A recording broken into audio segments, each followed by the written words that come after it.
Pansayan sud sa Talisay City Hall gidayan-dayanan sa tiglimpyo niini og mga Christmas decors. Samtang light up sa palibot sa City Hall compound sugdan karon. Ang report ni Femery Dumabo. Napuno sa colorful nga mga balloons. Musugat pa kanimo kining golden Christmas decor. Kinsay magtuo nga usa day kini ka comfort room. Makita mo kini sa sud sa Talisay City Hall. Gidayan-dayanan kini ni Maria Gia Raffles tiglimpyo sa CR ang mga restroom sa mga babae ug lalaki. Labi na karon nga pandemic niya, ang uban dili kayo kakuha sa mga sa mga something sa mga kagulanan karon nga naa na sa bag-ong COVID. So siyempre bisag nag-COVID taron, nagya po natong spirit of Merry Christmas. Nalipay ko nga nindot na kayong tanaw ng CR, murag tanaw na to dili CR, mura og kanang sala.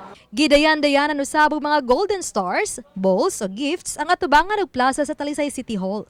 Mabulukon usab ang Christmas tree nga wa na kinahanglan nga sugan pa kay makadani na kini bisan pa panahon sa adlawan.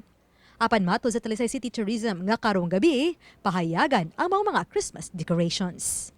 Uban ni Jun Solon, ako si Femery Dumabok. Balitang Bisdak.